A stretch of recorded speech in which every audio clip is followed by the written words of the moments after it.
7 రోజుల్లో మృత్యు రాబోతుంది. సో మనమంతా ఏమేం చేయాలనుకున్నామో అవన్నీ ప్లాన్ అయితే తర్వాత చేస్తాం. ఫస్ట్ ఏడుస్తాం, అయ్యో ఇంత చిన్నదానికే నాకు ఇంత శిక్ష పడాలా. అండ్ పరీక్షిత్ మహారాజ్ ఎవరు? భక్తుడు.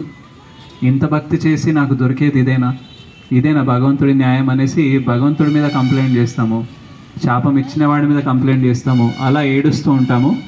ఏమి చేయలేనన్నప్పుడు సరే ఈ 7 రోజులన్నా ఎంజాయ్ చేసి చచ్చిపోదాం అనుకునే ప్లాన్లు ఇస్తాం. రైట్, ఏమేం చేయలేకపోయామో జీవితాంతం ఈ 7 రోజులన్నా చేద్దామని, ఎవరెవరిని కలవలేకపోయామో వాళ్ళని కలుద్దామని. సో ఇవన్నీ ప్లానింగ్ చేస్తాం కదా. సో పరీక్షిత్ మహారాజ్ అలాంటి ప్లాన్లు ఏం చేయలేదు, అలా ఏం బాధపడలేదు.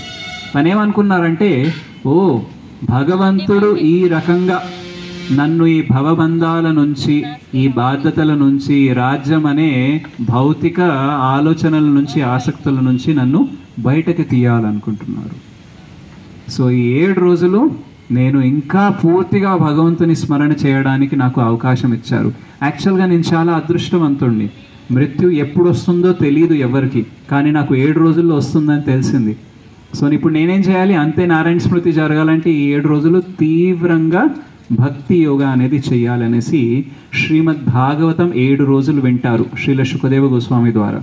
అందుకనే భాగవత్ సప్తాహ అంటారు. అంటే 7 రోజులు శుకదేవ గోస్వామి చెప్తే పరీక్షిత్ మహారాజ్ విన్నారు కాబట్టి మనం కూడా భాగవత్ సప్తాహ కార్యక్రమాలు చేసినప్పుడు 7 రోజులు భాగవతం చెప్తారనమాట.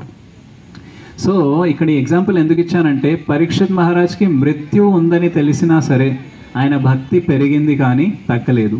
భగవంతుడిని కంప్లైంట్ చేయలేదు, భగవంతుడే నా కోసమే ఇది ప్లాన్ చేశారనేసి ఇంకా సంతోషించారు. రైట్, సో అది భక్తుడి మనోవైఖరి ఉంటుందన్నమాట. సో మనం కూడా అలాగే ఆలోచించాలి. మన జీవితంలో ఏదైనా కష్టం వస్తే అఫ్కోర్స్ దానికి పరిహారం ఏంటి, పరిష్కారం ఏంటి మనం వెతకాలి, కానీ కంప్లైంట్ చేయకూడదు. నాకే ఎందుకు ఇలా జరిగింది అని ఏడుపుగా కాకుండా నాకెందుకు ఇలా జరిగి ఉంటుంది, భగవంతుడు నా కోసం ఏం ప్లాన్ చేస్తున్నారని ఆలోచించాలి. Right, because every pain has a purpose. ప్రతి దుఃఖానికి, ప్రతి నొప్పికి ఒక ఉద్దేశం ఉంటుంది. ఎప్పుడైతే మనకు ఆ ఉద్దేశం తెలీదో అప్పుడే బాధేస్తుంది. ఒకవేళ ఆ ఉద్దేశం తెలిసిందనుకోండి బాధ వేయదు. మీలో చాలామంది మాతాజీస్ ఉన్నారు కదా, మీకు తెలియదు ఆ పిల్లలకి అనేటప్పుడు ఎంత బాధ ఉంటుందో. రైట్, లేబర్ వార్డ్ అని అంటారు. లేబర్ వార్డ్ అని ఎందుకు అంటారు హాస్పిటల్లో అంటే లేబర్ పెయిన్ వస్తుంది. ఎంత అంటే ఎన్నో ఎముకలు ఒకేసారి విరగ్గొడితే ఎంత నొప్పి వస్తుందో బేబీని డెలివరీ చేసేటప్పుడు, ప్రసవించేటప్పుడు అంత పెయిన్ వస్తుందట. కానీ అంత పెయిన్ వచ్చినా సరే ఎవ్వరు కూడా పెయిన్ గురించి ఏడవరు. ఇమ్మీడియట్గా ఏమంటారు? నా బిడ్డని చూపించండి అని అంటారు. అబ్బా ఎందుకెంత బాధ, ఇది నాకు అవసరమా అని ఏ తల్లి కూడా అనదు. ఎందుకంటే ఆ నొప్పికి, ఆ బాధకి ఉద్దేశం ఉంది. రైట్, ఒక జీవని నేను ప్రపంచంలోకి తీసుకొస్తున్నాను, ఇంకా ఆయన నాకు తోడుగా ఉంటారనేసి ఉద్దేశం అనేది ఎంత ఉన్నతంగా ఉందంటే ఈ బాధ ఎవ్వరికీ గుర్తుండదు. అందుకనే మళ్ళీ ఇంకో పిల్లాన్ని కనడానికి రెడీ అవుతారు. నిజంగానే ఆ బాధ వద్దనుకుంటే ఎవరన్నా మళ్ళీ పిల్లల్ని అంటారా? రైట్, సో ఆల్రెడీ మాతాజీస్కి తెలుసు పెయిన్ ఉంటుంది అనేసి, అయినా సరే ఆ ప్రాసెస్ని ఫాలో అవుతారు. ఎందుకంటే పెయిన్కి ఒక ఉద్దేశం ఉంది కాబట్టి. సో జీవితంలో మనం ఎప్పుడు ఎక్కువ బాధపడతాం తెలుసా? ఉద్దేశం లేనప్పుడు. మీకు ఇలా వేడవుతుంది, గాలి ఇలా ఊపుకుంటున్నారు, కానీ చిరాకు వచ్చేసి మీరు ఎందుకు వెళ్ళిపోవట్లేదు తెలుసా? మీకు బాధగా ఉంది, నొప్పిగా కొంచెం ఉంది, కష్టంగా ఉంది, కానీ మీకు ఒక ఉద్దేశం ఉంది. మనము వారానికి ఒక్కరోజే కదా మనకు దొరికేది, ఈ మాత్రం సహించలేమా ఒక్కరోజు 1 గంట అనేసి ఒక ఉద్దేశం ఉంది కాబట్టి ఆగారు. రైట్, సో భక్తులు ఉద్దేశం ఏముంది భగవంతుడిది అనేది వెతుకుతూ ఉంటారు కాబట్టి వాళ్ళకి కష్టాలు వచ్చినా సరే సంతోషంగానే ఉంటారు. సో మనం ఎందుకు కష్టాల్లో బాగా కృంగిపోతాము, బాగా ఇరుక్కొని కలత నొందుతామంటే మనకి ఉద్దేశం అనేది దొరకదు కాబట్టి. సో అందుకని ఈసారి నుంచి మీ జీవితంలో ఏ కష్టం వచ్చినా సరే మీరు అడగాల్సిన ప్రశ్న ఏంటంటే, నాకే ఎందుకు ఇలా జరుగుతుంది అనేది కాదు, భగవంతుడు నాకు ఏం నేర్పించాలనుకుంటున్నాడు, భగవంతుడు నాకు ఈ పరిస్థితి ద్వారా ఎలా ఎక్కడికి తీసుకెళ్లాలనుకుంటున్నారు అనేది చాలా ఇంపార్టెంట్. రైట్, సో మనమందరము అంతే నారాయణ స్మృతి జరగాలి అని అంటే ఏం చేయాలనే విషయాలు ఈరోజు నేర్చుకున్నాం కదా. అండ్ అలాగే మనము భగవంతుడు మనకి ఈ సాంగత్యాన్ని, ఈ సత్సంగాన్ని అరేంజ్ చేశారనే కృతజ్ఞతతో మనం ఏం చేయాలంటే రోజు జపం చేయడము, రైట్, భగవద్గీత చదవడము, ఇలాంటి సత్సంగాలు అటెండ్ అవ్వడానికి ప్రయత్నించామనుకోండి, అప్పుడు డెఫినెట్గా అంతే నారాయణ స్మృతి జరిగే అవకాశం ఉంటుంది. అయితే కొందరికి డౌట్ వస్తుందన్నమాట, కానీ ఒకవేళ నాకు లాస్ట్కి ఇంత భక్తి చేసినా ఒకవేళ నారాయణ స్మృతి జరగకపోతే ఎలా అని అనుకుంటే నేను జస్ట్ ఒక వరాహ పురాణంలో ఉండే ఒక శ్లోక చెప్తాను అండ్ దాని తర్వాత వి విల్ ఎండ్. మనల్ని ప్రేమిస్తారు, ఎంత విలువ ఇస్తారు అనేది తెలిసింది. యది వాతాది దోషేన మద్భక్తో మాం నచ స్మరేత్ అహం స్మరామి మద్భక్తః నయామి పరమగతిం. ఏమంటున్నాడు తెలుసా భగవంతుడు వరాపురాణంలో? ఒకవేళ భక్తుడు నాకు జీవితాంతం భక్తి చేశాడు, కానీ చనిపోయేటప్పుడు మనకి కఫవాత పిత్త వల్ల కొన్ని ఆ దోషాల వల్ల ఏమవుతుందని అంటే ఏది గుర్తుకు రాదు. మీరు చూడండి, చనిపోయే వ్యక్తికి ఏది గుర్తుకు రాదు, రైట్? సో ఆయన ప్రాణం పోయేటప్పుడు ఈ కఫవాత పిత్త వల్ల శరీరంలో ఇబ్బంది కలగడం వల్ల ఏది గుర్తుకొచ్చే అవకాశం ఉండకపోవచ్చు, దానివల్ల నేను కూడా గుర్తుకొచ్చే అవకాశం ఉండకపోవచ్చు. కానీ నేను అటువంటి భక్తుని మృత్యు సమయంలో ఆయన చేతనలోకి ప్రవేశించి ఆయనకి నేను గుర్తొచ్చేలాగా చేస్తాను. ఆయనకి నేను గుర్తుకు రాకపోవచ్చు, కానీ నాకు ఆయన గుర్తున్నాడు కాబట్టి నేను ఆయనకి గుర్తుకొచ్చేలాగా చేసి ఆయన్ని నా ధామానికి తీసుకెళ్తా అంటారు, రైట్? అంటే మీరు మర్చిపోయినా సరే భక్తి చేశారంటే భగవంతుడు మిమ్మల్ని మర్చిపోరు, రైట్? సో అందుకనే మనం ఇంత విశ్వాసంతో ఎప్పుడు కూడా భక్తి చేయడానికి ప్రయత్నించాలి. మనం చేసే ప్రతిదీ, ఈరోజు మీరు సత్సంగంలో వచ్చారు కదా, ఈరోజు జపం ఎవరైతే చేశారో, తులసి నారాయణ చుట్టూ ప్రదక్షిణ ఎవరైతే చేశారో అన్నీ నోట్ అవుతాయి. ఒక్కొక్క యాక్షన్ మీరు ఏదైతే భక్తిలో తీసుకున్నారో అవన్నీ నోట్ అవుతాయి. అండ్ దానికి తగినట్టు భగవంతుడు ప్రతిస్పందిస్తారు. ఎప్పుడు ప్రతిస్పందిస్తారు, ఎలా ప్రతిస్పందిస్తారో మనకి చెప్పరు, కొన్నిసార్లు మనకు అర్థం కాదు, కానీ డెఫినెట్గా ప్రతిస్పందిస్తారనమాట. సో అందుకనే మనము ఈ నారాయణుడి, కృష్ణుడి లేదా హరి లేదా కృష్ణ స్మృతి మనం జరిగేలాగా రోజు భక్తి చేయడానికి ప్రయత్నించాలి. సో ఇది 8వ అధ్యాయం యొక్క సారాంశం అన్నమాట. Hare Krishna Krishna Krishna Hare Hare, Hare Rama Rama Rama Hare Hare. So thank you very much మాత. సింహం భీషణం భద్రం మృత్యోర్మృత్యుం నమామ్యహం ఉగ్రం వీరం మహావిష్ణుం జ్వలంతం సర్వతోముఖం నరసింహం భీషణం భద్రం మృత్యోర్మృత్యుం నమామ్యహం ఉగ్రం వీరం మహావిష్ణుం జ్వలంతం సర్వతోముఖం నరసింహం భీషణం భద్రం మృత్యోర్మృత్యుం నమామ్యహం. శ్రీ లక్ష్మీ నరసింహ की जय, प्रहलाद महाराज की जय. नमस्ते नरसिंहाय,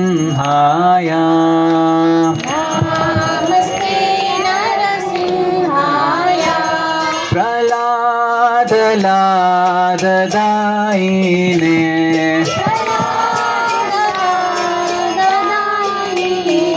हिरण्यकाशिपूर्वक्षः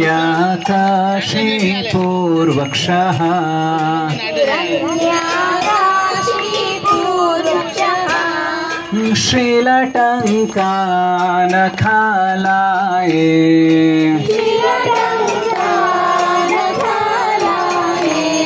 इतो नरसिंह परतो नरसिंह,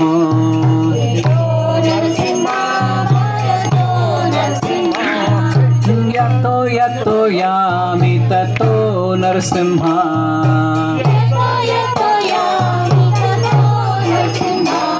बहिर्नरसिंह हृदये नरसिंह,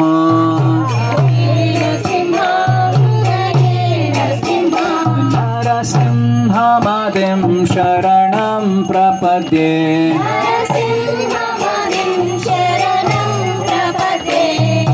तव करकमलवरेणाकाम्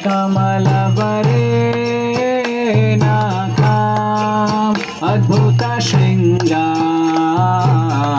दलिता हिरण्यकशिपु तनु भृंगा केशवधीता नरहरि रूपा जय जगदीश हरे जय जगदीश हरे जय जगदीश हरे तव कर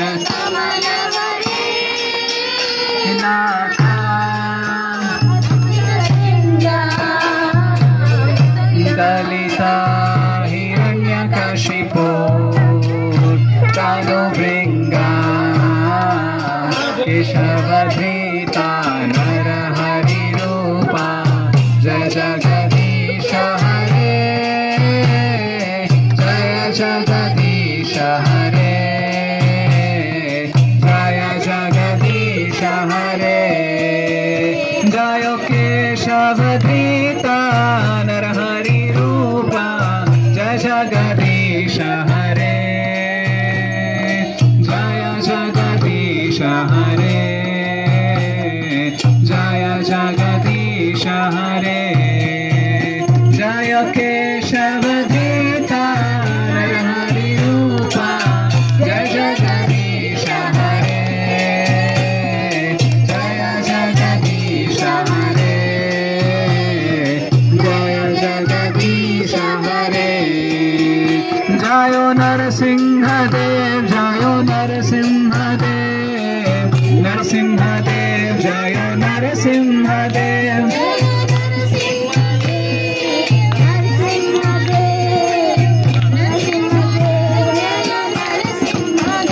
जयो प्रहलाद महाराज जयो प्रहलाद महाराज प्रहलाद महाराज जय प्रहलाद महाराज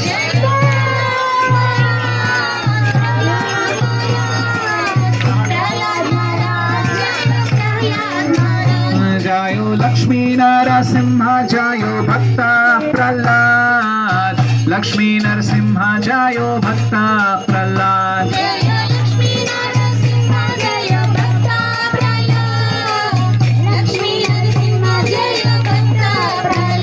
जय जय प्रभुपाद प्रभुपाद प्रभुपाद प्रभुपाद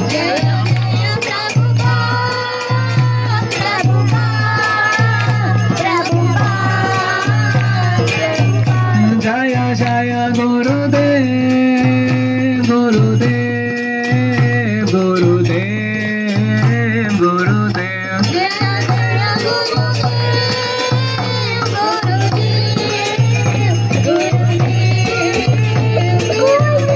नित्य गौरा हरि बोल हरि बोल हरि बोल हरि बोल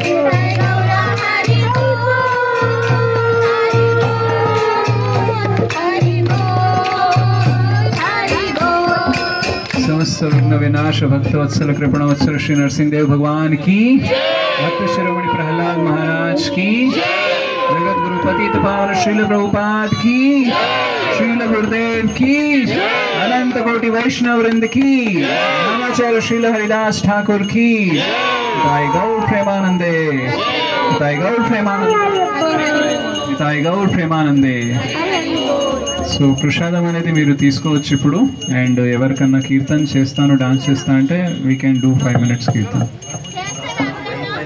ఆ ప్రసాదం అనేది లైన్ బై లైన్ తీసుకోండి అండ్ మెల్లగా లైన్ బై లైన్ తీసుకుంటే తొందరగా అయిపోతుంది జయో రాధే జయో కృష్ణ జయో బృందావన్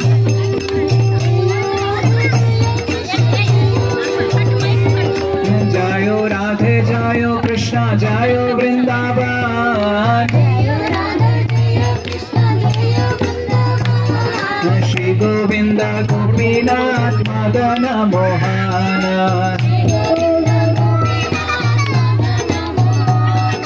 श्री गोविंद गोपीनाथ मदन मोहन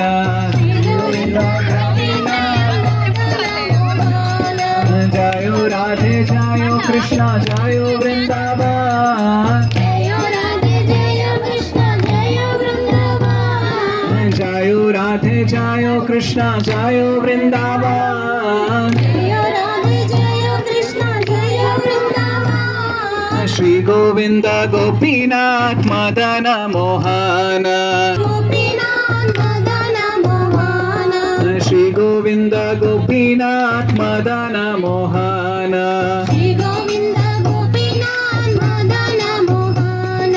जयो राधे जयो कृष्ण जयो वृंदावन जयो राधे जयो कृष्ण जयो वृंदावन जयो राधे जयो कृष्ण जयो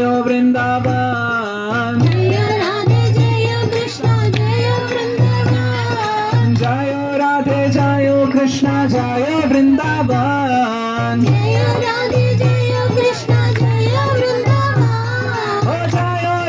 जयो कृष्ण जयो कृष्ण जयो वृंदावन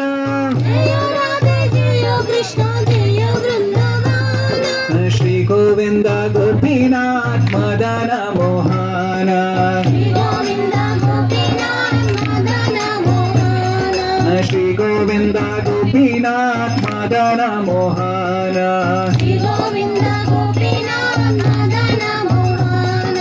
जयो सच्चिनंदन जय गौर हरि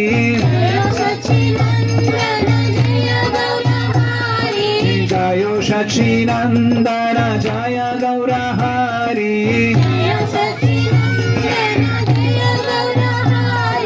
निताय गौरांगो गौर हरि